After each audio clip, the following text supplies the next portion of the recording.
Pero desde luego yo no tengo la vanidad de decir yo voy a ganar en cualquier circunstancia. No, esa es una decisión del pueblo ecuatoriano que la adoptará el 7 de febrero. Y si soy electo presidente, seré un presidente honrado, un presidente que impulse una autopista de desarrollo económico y de justicia social.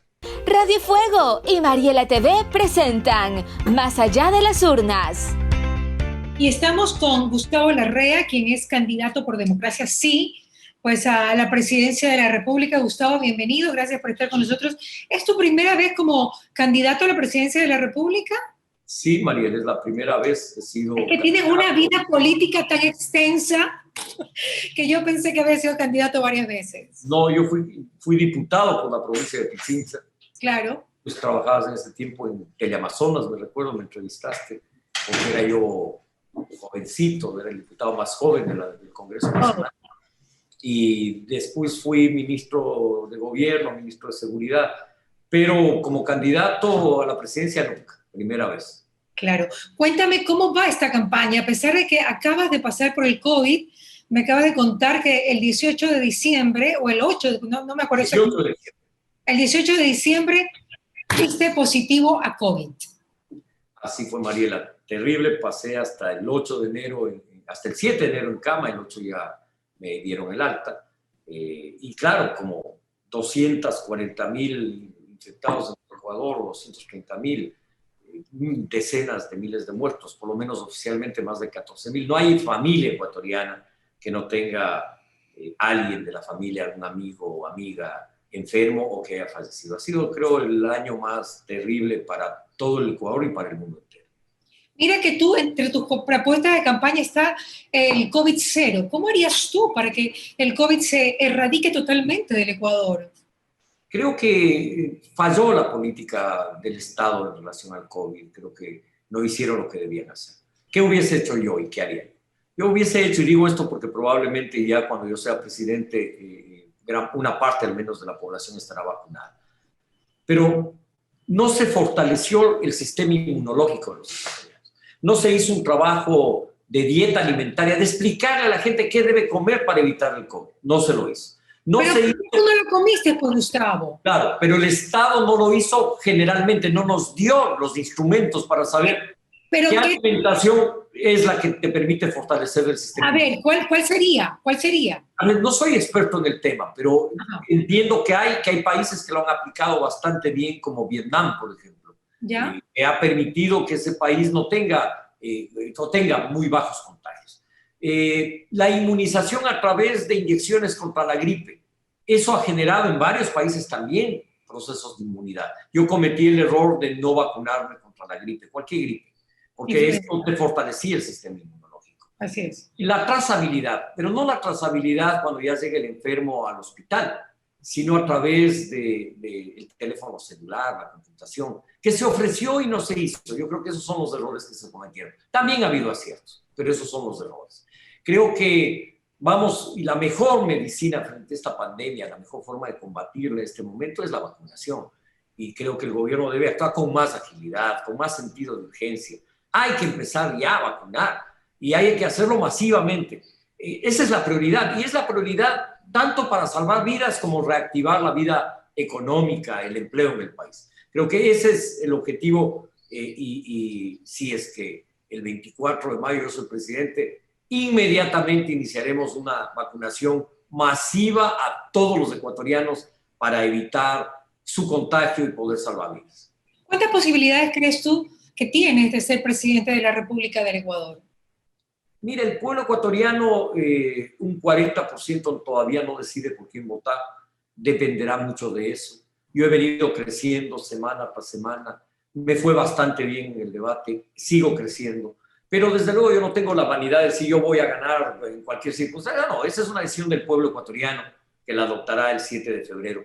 Y si soy electo presidente, seré un presidente honrado, un presidente que impulse una autopista de desarrollo económico y de justicia social. ¿Cuántos años tienes, Gustavo? 64, creo, ¿no? 64, sí. 64. ¿Desde qué edad tú sientes que has estado en la vida política? Tu papá fue ministro de José María Velasco Ibarra. Tengo entendido que fue ministro de Gobierno y también de Educación. Es decir, que ustedes tienen estirpe de políticos, ¿no? ¿Cuánto? Imagínate, mi familia empieza en su vida política en la época antes de la República. Es Manuel Carlos Larrea, Manuel Larrea, Juan Larrea, Pío Montúfar Larrea, primo de ellos, los que impulsan el primer grito de la independencia, el 10 de agosto de 1809. Por lo tanto, claro, yo llevo en mi sangre, en mi ADN, la pasión por el país, por la democracia, por la república. En la época de la revolución de Alfaro, mi bisabuelo Camilo Larrea y sus cuñados, Julio y Roberto Andrade, tíos bisabuelos míos, pelean junto a Alfaro y logran conquistar el derecho a la educación pública, a la salud pública, considerar la educación y la salud como derechos. Es un avance histórico, sin duda.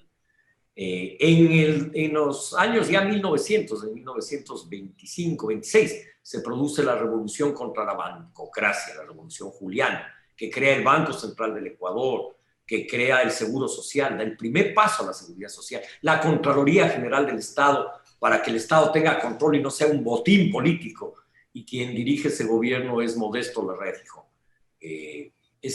Vengo de una familia que ha hecho política generación tras generación. No ha hecho política sino por ética, por convicción, no por figurar, ni por entender la política como escalamiento social, para nada, como una actitud de servicio. Y yo escogí esta lucha te digo, desde muy temprana edad. Por eso es que en la lucha contra la dictadura militar en los años 70, a finales de los 70, 77, 78, yo ya salía a las calles a gritar dictadura no, democracia sí, a pintar las paredes, y me incorporé a esa lucha por convicción. En un momento tal vez el más triste de América Latina, cuando moría gente asesinada en Argentina, en Chile, en Brasil, en Uruguay, en Centroamérica, cuando había apenas 3 democracias, la mexicana, la venezolana y la colombiana, cuando la tortura, la desaparición de las personas, decenas de miles de desaparecidos, exilados millones, en una época muy triste para América Latina. León Gieco hizo una canción muy hermosa que decía: solo le pido a Dios que no me haga indiferente. Y yo peleé desde ahí. Ya con todo este currículum descendiente de las estatuas, señor, pues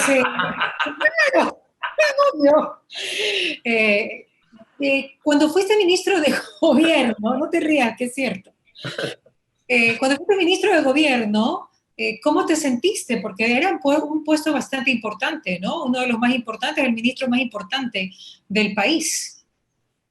Con esa misma convicción de ser un defensor de la democracia, de los derechos humanos toda mi vida, tener un compromiso con los más humildes, con las personas, diría yo, oprimidas, con las personas discriminadas. Siempre tuve en mi corazón y en mi mente que no podíamos admitir la pobreza extrema, la exclusión por ser mujer, el machismo, el patriarcado, la violencia contra la mujer, la violencia verbal y física contra los pueblos indígenas, afrodescendientes, contra el montubio, sin entender que eso es la esencia de esta nación, ser lo que es. Su riqueza está en ser lo que somos, no lo que no somos. Y somos montubios, somos cholos, somos indios, somos mestizos, blancos, unos pocos chinos, algo de árabes, eso somos. Esa es nuestra riqueza y nuestra fuerza.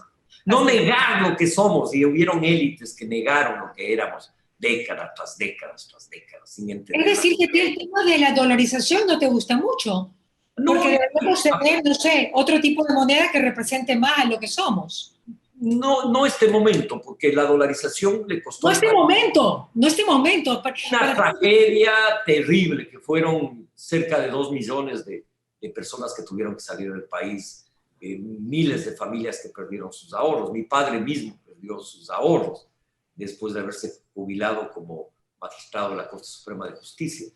Y como él, eso es un ejemplo de miles de familias. Pero más allá de eso, tú no podrías negar que la dolarización ha dado estabilidad al país. Te lo pregunto. Por eso te lo digo, claro. Si la dolarización costó, salir de ella sería absurdo después de haber pagado semejante costo económico y social. No, hay que fortalecer la dolarización.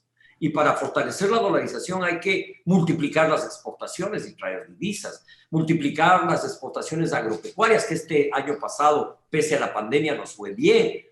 Mejoramos las exportaciones agrícolas, pesqueras y acuícolas. Debemos fortalecer eso, fortalecer la agroindustria. No solo exportar atún, sino atún procesado, enlatado. Hoy exportamos cerca del 30% de atún procesado, debemos exportar, si fuese posible, el 100%. No exportar cacao, sino chocolate, ir hacia la industria, a Claro, generar pero más empleo, para más eso también, claro, pero para eso también se necesita inversión, ¿no? Porque así. imagínate, ese No tipo es, de cosas no es un cuesta, tema, cada fábrica cuesta. desde luego, no es un tema de voluntad solamente, sino de política pública. Ujú. Desperdiciamos la década del 70 con el boom petrolero, donde debimos dar el salto histórico de la agricultura a la agroindustria. Lo desperdiciamos en los años 2009, 2015, donde hubo también un boom económico por los altos precios del petróleo, que en vez de invertirse en desarrollo económico, se invirtieron en despilfarro económico. Y creo que debemos traer líneas de crédito de la banca multilateral, de la banca privada y pública del mundo, para fortalecer estos procesos que multipliquen el empleo, que multipliquen la riqueza. Por eso te dije desde el inicio, hay que construir una autopista de desarrollo económico y de justicia social. Tu línea en el gobierno sería más de derecha, de centro, de izquierda.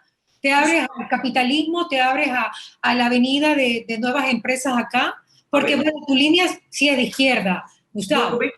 yo tengo una vocación social de toda la vida, creo en la justicia y en la inclusión social, pero también creo en el desarrollo económico y creo que no es posible en el siglo XXI pensar que la justicia social es contradictoria con el desarrollo económico o viceversa. No, es más, yo he dicho son cara de la misma moneda, más allá de que algún otro candidato también usa la misma frase. Sí, no es posible en el mundo contemporáneo el desarrollo sin justicia social, lo podemos ver claramente en Chile. Igualmente, no podemos ver ni podemos hacer justicia social sin desarrollo económico porque lo que provocamos es hambre y miseria, porque no hay cómo redistribuir la riqueza que no se construye. Hay que construir riqueza con inclusión social y con justicia social. ¿Qué pasó cuando fuiste a Venezuela exiliado con tu papá? ¿Fue muy difícil para ti? Sí, desde luego, yo era muchacho, tenía 15 años de edad, vino la ¿Cuántos años tenías, Gustavo? 15 años de edad. Ya. Cumplí 16 al primer mes que llegué a Venezuela. Mi padre fue exilado y por la dictadura militar y viví ahí algunos años, terminé el colegio ahí, hice algunos años de estudio de Derecho y regresé al país. Y cuando regresé al Ecuador, lo primero que hice fue incorporarme a la lucha contra la dictadura militar. Estaba en mi génesis. Estaba en tu génesis, no hay duda. Estaba en lo que soy, en mi esencia humana.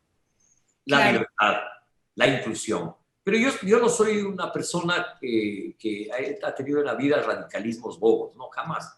Yo soy una persona convencido que el mejor sistema es la democracia y que hay que construir una democracia económica, social, cultural, política, amplia, que eso es el futuro de la humanidad. Gustavo, se ha comentado, se ha dicho en redes y tal, que de repente tú sí habías estado vinculado con grupos insurgentes colombianos. ¿Qué tal cierto puede ser eso? Esta fue una campaña de calumnia que lo inventó el expresidente Correa. No, yo participé en la liberación o por la liberación de Clara Rojas, Consuelo Perdomo y el niño Emanuel, como parte de una misión internacional que la integraron 12 países del mundo, entre esos la misma Colombia, España, Francia, Argentina, Brasil. Participé en esa misión dirigida por la Cruz Roja Internacional. Y nada más que eso, no soy partidario del uso de la violencia. No creo en la violencia, jamás la he usado, ni siquiera la violencia verbal. Yo soy un hombre de paz, creo en la paz. Y creo que los conflictos sociales no se superan con violencia. Mira, yo soy admirador de Mandela, porque pese a que Mandela estuvo 30 años preso, Imagínate. salió de la cárcel, fue electo presidente, nunca hubo el desquite del pueblo afro, oprimido, explotado, sino la solución del conflicto. Yo Con un creo que hay que corazón puro. solucionar los conflictos, Sí, que hay que reencontrarse, así que es. hay que abrazarse entre todos, que todos somos seres humanos, que todos somos ecuatorianos, que no tiene sentido alguno vivir de espaldas unos a otros. Tenemos que construir juntos esta nave que es nuestra nación. Bueno, Todos. exactamente, así es. Bueno, todos conocemos el nivel, pues el IQ de Gustavo Larrea, ¿no? Que es muy inteligente. De hecho, pues fuiste uno de los mentalizadores de la Revolución Ciudadana en sus inicios. Así es, Mariel. ¿Por qué? Porque creo que era necesario un cambio. La palabra que puedes usar es revolución o cambio, que es lo mismo. Una revolución ética, no hubo revolución. Al contrario, hubo un gobierno corrupto. se habló de revolución de la justicia, nunca más meter las manos a la justicia. Convocó una consulta popular para meter las manos a la justicia, que yo dirigí la lucha por el no, en la Coordinadora Nacional por el No, que casi le ganamos, nos ganó 50.4 a 49.6, metiendo la mano en el Consejo. De acuerdo, de acuerdo. En este sentido, se habló de una revolución productiva. ¿Qué revolución productiva? El expresidente le dio la espalda a los empresarios, a los agricultores, a los industriales, se peleó con el sector productivo del país, micro, pequeño, mediano y grande. Es decir, en este sentido, por eso apoyé ese proceso y por eso me decepcioné, porque hubo una traición a esos anhelos de cambio que el Ecuador los tiene, y los tiene el pueblo ecuatoriano, y con razón que los tiene, porque hay que multiplicar la producción, hay que multiplicar el empleo, hay que tener una justicia independiente, hay que respetar los derechos de los ciudadanos. ¿Hubo algún momento, cuál fue el punto de quiebre que tuviste con el expresidente Rafael Correa? ¿Hubo una pelea, tal vez que nadie la sepa, una pelea dentro de Carondelet, alguna pelea dentro de tu ministerio, algo que... Hubo discrepancias de fondo. La cereza del pastel, como uno dice hasta aquí. ¿Cuál fue contigo? Yo creo que la cereza del pastel fue el afán de controlar todos los poderes del Estado por parte del expresidente. Yo soy una persona que creo que la democracia es mejorable, perfectible, pero que ese es el piso mínimo de una nación. El piso mínimo son los derechos, las libertades, la democracia, el derecho al voto. ¿Podemos mejorar? Sí podemos mejorar, pero no podemos ir hacia atrás, porque eso es regresar a la monarquía o a la dictadura, a gobiernos autoritarios. Y en este sentido yo no soy partidario de que el Ejecutivo controle todos los poderes del Estado. Creo firmemente en la independencia de las funciones del Estado. Soy un republicano y demócrata a la vez. Por lo tanto, claro, ese fue el punto de inflexión. Un presidente que creía que en el 2009, con esa elección, ya él era una especie de rey del país. Esas discrepancias se expresaron y yo me retiré del gobierno y lo hice con dignidad, lo hice de manera crítica, asumí la lucha contra la consulta popular para meter las manos a la justicia. Creo que los partidos políticos de derecha, de centro y de izquierda cometieron un grave error, que fue no integrarse a la Coordinadora por el No. Hubiéramos arrasado en esa elección. Pero Correa les comí el coco, el cuento. Les decía, no, ya, yo gano 80-20. Y las encuestas decían, sí, gano 80-20. Como las encuestas decían, entonces no había que hacer campaña por el No. Casi le ganamos. Porque las encuestas son una fotografía de un momento, a más de que hay mucha manipulación de la información y de las encuestas. Y ahí está demostrado claramente. Finalmente Correa ganó con fraude. Gustavo, definitivamente vemos que el Ecuador, el mejor momento, como tú dijiste, se vivió cuando el petróleo estaba a $100, el barril. Así es. Había mucho dinero, pero mucho dinero, como nunca en la vida habíamos tenido. Y ese dinero, en vez de sembrarlo, en vez de invertirlo, se lo despilfarró. Se hicieron obras faraónicas, como la refinería del Pacífico en Manabí, donde no hay refinerías en un terreno aplanado. Se hizo escuelas del milenio que hasta ahora están cerradas porque no hay alumnos. Se hizo la barbaridad de la Universidad de Yachay, de la ciudad del conocimiento, una barbaridad desvinculada de la realidad productiva del país. Eso tendría sentido si está vinculado a la producción real, agrícola, agropecuaria, florícola, pesquera, acuícola. Ahí tendría sentido investigación científica, pero no en las locuras de creer que podemos competir en la sociedad del conocimiento, aunque hay que usar toda la tecnología de punta para transformar nuestro país. Claro, tú eres también fan de que se promueve el hecho de utilizar carros eléctricos, ¿no? Subir la gasolina para que se pueda utilizar carros eléctricos. Sí, yo creo que hay que mirar el subsidio a los sectores que pueden pagar la gasolina, no al sector popular, y hay que hacer un cambio hacia la movilidad eléctrica. Creo que ese es el gran salto que tenemos que dar en lo ambiental en los próximos años. Tener una motricidad eléctrica, taxis eléctricos, carros. Para esto hay que tener una política de fomento al uso de energía limpia. Y creo que ese es un tema importante, el tema ambiental. Proteger las fuentes de agua, los páramos del país, que son las fuentes de agua. Ahí se nace, se produce el agua. Hay que reforestar las cuencas hidrográficas. ¿Tú no estás de acuerdo en la explotación de la minería, Gustavo? A ver, yo creo que... Déjame decirte algo y hacerte la introducción. ¿Por qué te dije lo del petróleo? Te dije lo del petróleo porque en ese momento teníamos ese ingreso. Luego vemos que los camarones, pues es uno de los principales rubros, la floricultura también, el atún, claro, pero se han perdido muchísimos empleos en la recaudación del SRI, también, obviamente, y también del IES. Tenemos estos, digamos, estos bajones económicos. ¿De dónde se va a sacar plata para todos los proyectos que quiere hacer el próximo presidente, quien sea? ¿Ok? Y a eso voy. ¿No crees que la minería es una gran opción, teniendo la cantidad de minerales que yo creo que ni Chile los tiene? Mira, yo creo que regulada, ¿ah? Yo creo, Mariela, que eso es creer que el oro de Atahualpa soluciona los problemas de una nación. No, no te estoy diciendo que yo no digo que tú me has dicho eso. No encontremos ni el dorado ni el oro de Atahualpa, pero digo que sería un recurso que le serviría al país. Sí, desde luego que sí, pero eso no te va a generar empleo en los cantones de la patria, no te va a generar empleo en Palestina, ni en Naranjal, ni en Naranjito, ni en playas. ¿Qué es lo que te genera empleo en los cantones de la patria? ¿Estás o no estás de acuerdo con la explotación de la minería? Agropecuaria y agroindustrial, pesquera y agrícola. Gustavo. Eso te genera empleo, espérate. Por lo tanto, no es una magia que te soluciona todo. Ya, ok. Creo que hay que tener una explotación minera con un rigor ambiental. No cualquier explotación minera, sino una explotación minera con responsabilidad social y ambiental. Creo que ese es un punto clave. No es cualquier minería.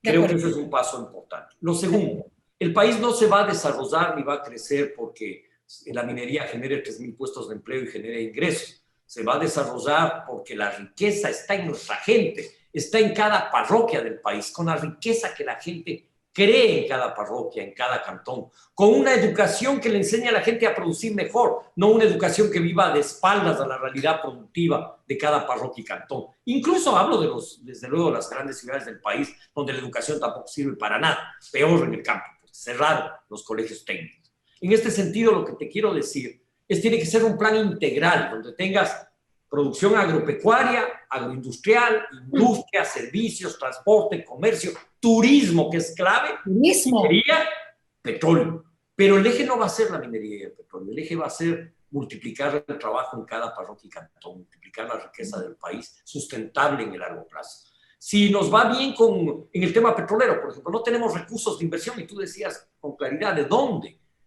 Hay que abrir a alianzas público-privadas que nos permitan mejorar la producción. Tenemos cientos de pozos petroleros cerrados, que con una inversión relativamente pequeña, 5, 10, 15 millones por pozo, podemos recuperar 600, 800 barriles por pozo y generar un aumento de la producción de 100, 120 mil barriles por día. Eso tenemos que hacer. Pero no podemos tener la ilusión o esperar tener plata como Estado para hacer que mejore el precio del petróleo para hacerlo absurdo. Hay que hacer alianzas público-privadas, hay que hacer inversión productiva, y no hay que tenerle miedo a la concesión. Las concesiones permiten atraer inversión, dinamizar la economía. ¿Qué es lo que no puedes concesionar, Mariela? Lo que no puedes concesionar es el desarrollo económico. No puedes concesionar el apoyo al productor, el apoyo con crédito, con mercado, con tecnología, con educación. Eso no puedes concesionar. Pero la inversión de una carretera la puedes concesionar, la de un puente. Desde luego que sí. Y en ese sentido, nuestro gobierno será un gobierno abierto a la inversión.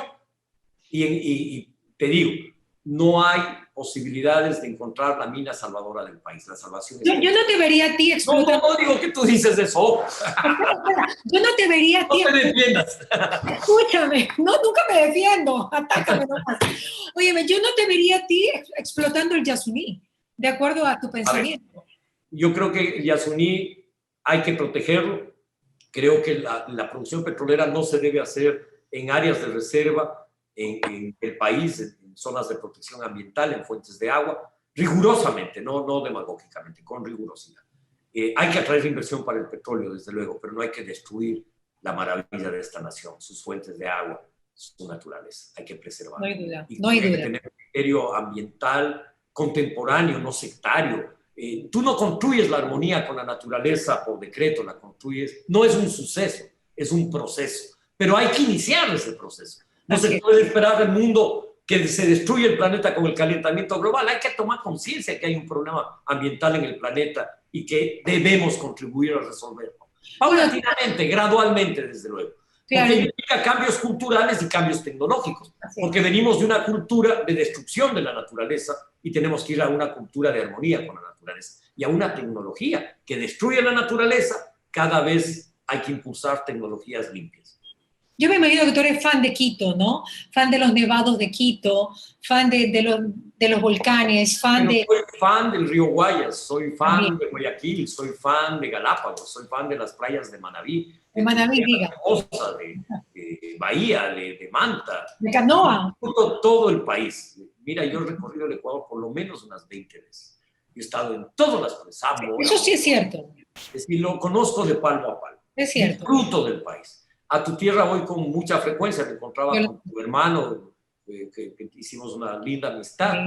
Sí. Cuando era director del hospital vino esta barbaridad del terremoto. Yo era director para los países andinos de la Asociación Latinoamericana de Derechos Humanos y pudimos contribuir. Ayudaste muchísimo. A tu hermano, sí. Y creo que este país hermoso, un país de una riqueza de biodiversidad, y claro, yo soy quiteño, mi familia viene de 2 provincias. Los Larrea vienen de Imbabura, históricamente. Ahí es una familia que se asentó ahí desde la época colonial. Y mi familia materna viene de la Azuay. Mi madre es de Gualaceo, mi abuelo Fidel Cabrera de Gualaceo. Entonces yo tengo 2 corrientes en mi sangre, pero tengo familia en todo el país. Tengo familia en Manabí, los Anra de Larrea, los Larrea. Tengo familia en Guayas, en Guayaquil. Tengo familia en Azuay, en todo el país, realmente. Ya dije Azuay, Quito, desde luego. No, yo no sé.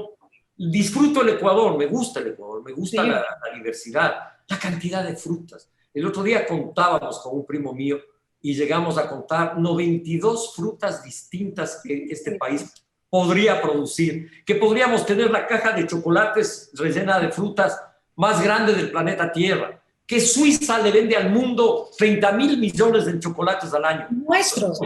Exportamos el cacao para que ellos hagan el chocolate, que tenemos que hacer nuestros chocolates, con nuestra tecnología, con nuestros sabores, inundar de nuestra riqueza culinaria el planeta.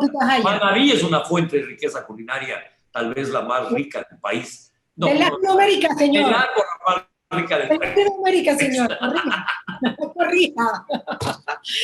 Óyeme, pero hablando de todo un poco, nos damos cuenta, Gustavo, que realmente para tener una administración de una república, no tiene que ver la cantidad de dinero que ingrese como la forma en que se ahorre y la forma como se la distribuye de una manera adecuada y administrativamente consciente.